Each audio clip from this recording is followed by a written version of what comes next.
కాదండి. అంటే కేవలం టికెట్ రాలేదని చెప్పేసి మీరు హర్ట్ అయ్యి బయటికి రావడం అనేది జరిగిందా? లేకపోతే కాంగ్రెస్ పార్టీ పైన రేవంత్ రెడ్డి పైన హర్ట్ అయ్యి వచ్చారు? ఇప్పుడు రేవంత్ రెడ్డి పైన నమ్మకం లేక రేవంత్ రెడ్డి మోసం చేసి బయటికి వచ్చిందంటే ఒక లెక్కన ఉంటది. పార్టీ పైననే గౌరవం లేక పార్టీ నిజంగా నన్ను మోసం చేసిందని ఫీల్ అయ్యి బయటికి వస్తే ఒక రకంగా ఉంటది. అంటే ఇక్కడ మిమ్మల్ని పార్టీ మోసం చేసిందా? రేవంత్ రెడ్డి మోసం చేశాడా? పార్టీ మోసం చేసినట్టు రేవంత్ రెడ్డి కూడా మోసం చేసినట్టే. ఎందుకంటే నేను పార్టీని నమ్మి, పార్టీలో ఎవ్వరు లేనప్పుడు పార్టీ కోసం కష్టపడి మరి ఒక మహిళగా, గిరిజన మహిళగా బయటికి తిరిగి, ముందే మా గిరిజనలలో మహిళలు బయటికి రావాలంటే చాలా ఇబ్బందిగా ఉంటది.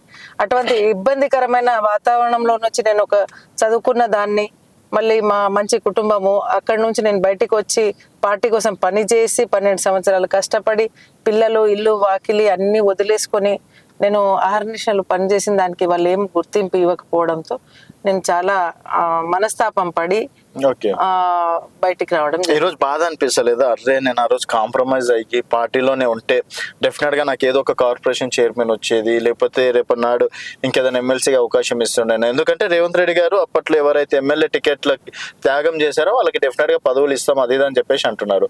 సో ఈ రోజు చార్లత రాథోడ్ గారు ఈ పార్టీ కార్పొరేషన్ చైర్మన్ అయ్యేటోళ్ళు. ఆ విషయంలో ఎప్పుడన్నా బాధ అనిపించిందా మీకు? బాధ అప్పుడే అనిపించిందండి, ఇప్పుడు ఏమనిపించట్లేదు. ఎందుకంటే అప్పుడు టికెట్ ఇవ్వకపోవడంతో నాకు బాధ అనిపించింది. ఎందుకంటే నేను ఎమ్మెల్యే ఆస్పిరెంట్ గా తిరిగాను.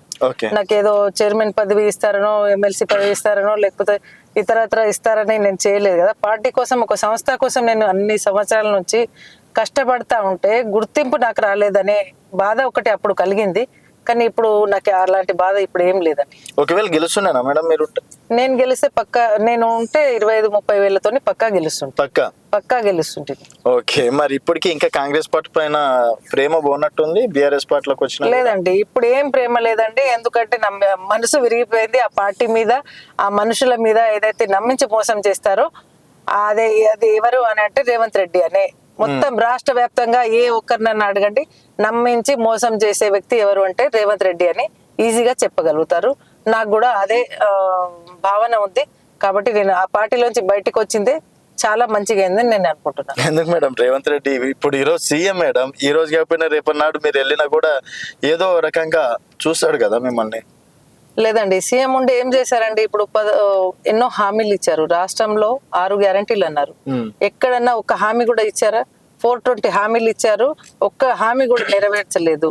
మహిళలకు 1,00,000 రూపాయలు తులం బంగారం ఇస్తా అన్నాడు కళ్యాణ లక్ష్మి, అది రాలేదు. 2,500 ఇస్తా అన్నాడు, అది రాలేదు. ఇప్పుడు ఉద్యోగస్తులు చాలా మంది ఉద్యోగస్తులు, నిరుద్యోగస్తులు సంవత్సరంన్నర అయింది, ఇప్పటి వరకు ఏ ఉద్యోగం ఒక్కరికి రాలేదు. 52,000 ఉద్యోగాలు ఇచ్చిన అంటుండో, మహిళలకు పెద్ద పీట అంటుండో. 120 కోట్ల మంది మహిళలు ఫ్రీ బస్ సౌకర్యాన్ని వినియోగించుకున్నారు. 200 ఫ్రీ కరెంట్ అంటుండు, 500కే గ్యాస్ సిలిండర్ అంటుండు. అంటే కాంగ్రెస్ లో అంటే ఇట్లే అంటుండే. 200 యూనిట్లు ఇస్తామని చెప్పేసి 5-6 మందికి వస్తున్నాయి కావచ్చు, మిగతా వాళ్ళకి ఎవరికి రావట్లేదు. ఏ ఊర్లోనైనా రుణమాఫీ అయిందా అని ఒకసారి మీరు విలేజ్లకి వెళ్ళి తిరిగి చూడండి, ఎక్కడ కూడా రుణమాఫీ కాలేదు. రైతు బంధు అసలే పడలేదు. రాష్ట్రం అంతా ఇవాళ అల్లకల్లోలం ఉంది. రైతులు 600-700 మంది ఆత్మహత్యలు చేసుకున్నారు.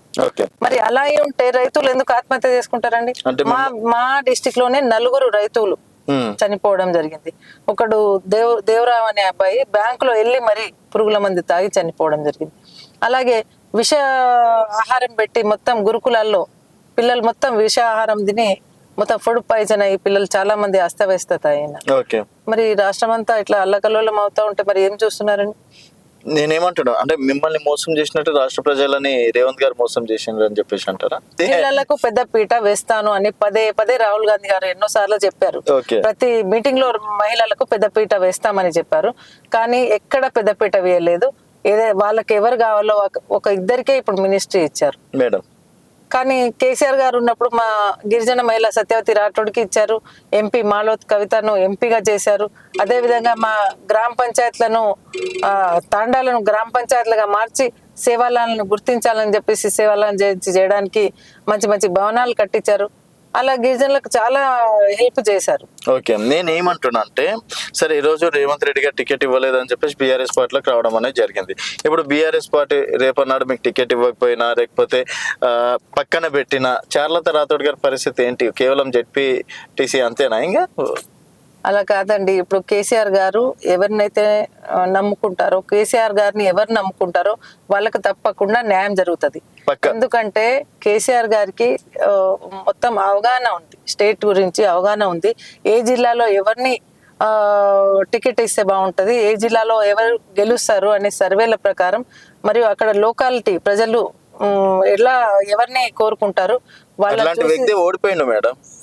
అట్లాంటి వ్యక్తి కేసీఆర్ గారు ఓడిపోవడం అనేది జరిగింది. ప్రభుత్వం అనేది రాలేదు. ఇప్పుడు కాంగ్రెస్ ఓడిపోవడం అంటే అది ఎందుకు అంటే ఒకటికి 2 అబద్ధాలు చెప్పాడు ఎవరు? రేవంత్ రెడ్డి గారు. Okay. ఒకటికి 2 అబద్ధాలు, నేను 1,00,000 అని అంటే తులం బంగారం ఇస్తా అన్నాడు. 2,000 పెన్షన్ అంటే 4,000 పెన్షన్ ఇస్తా అన్నారు. ప్రతి ఒక్కరు ప్రజలు నమ్మారు కదా, నమ్మి ఓట్లు వేశారు కాబట్టి ఆయన గెలిచాడు.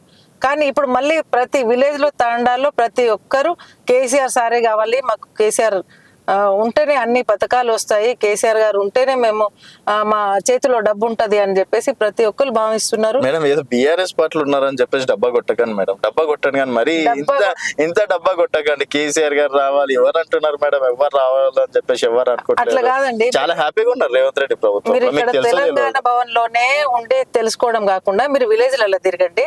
ప్రతి విలేజ్లలో చిన్న పిల్లల దగ్గర నుంచి ముసలి వాళ్ళ వరకు కేసీఆర్ గారిని వాళ్ళ మా పెద్ద కొడుకు, మా పెద్ద తమ్ముడు, అన్న లాంటి వాడు మమ్మల్ని ఆదుకున్నాడు అని చెప్పేసి ప్రతి ఒక్కరు చెప్పకపోతే మీరు వినండి. ప్రతి మీరు అంటున్నారు మేడం, ఎవరు అంటలేరు.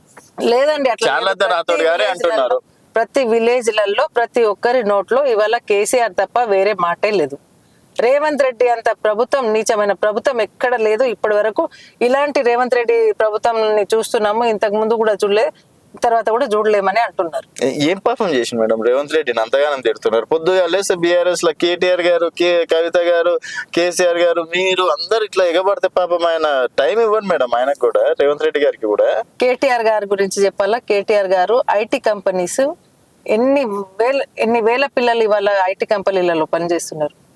మరి ఇప్పటి వరకు ఏదైనా ఒక కంపెనీ పెట్టినా 1.5 సంవత్సరం అయింది. 1,75 కోట్లు తెచ్చినా అని చెప్పేసి అంటున్నాడు. అది మొత్తం మాటలలో ఉంది, ఇంకా ఇంప్లిమెంట్ కాలేదు, ఇంకా రాదు, వస్తుందా అనేది కూడా తెలియదు. ఇప్పటి వరకు ఎలాంటి కంపెనీలు రాలేదు, ఎలాంటి డెవలప్మెంట్ జరగలేదు. ఏమున్నా కేటీఆర్ గారిని ఎప్పుడు లోపల వేయాలా, హరీష్ రావు గారిని ఎప్పుడు లోపల వేయాలా, కేసీఆర్ గారిని ఎప్పుడు తిట్టాలా అని తిట్టడంలోనే టైం పాస్, కాలయాపన చేస్తున్నాడు తప్ప ఎక్కడ ఏది డెవలప్మెంట్ లేదు, ఏది చేయడు కూడా అతను.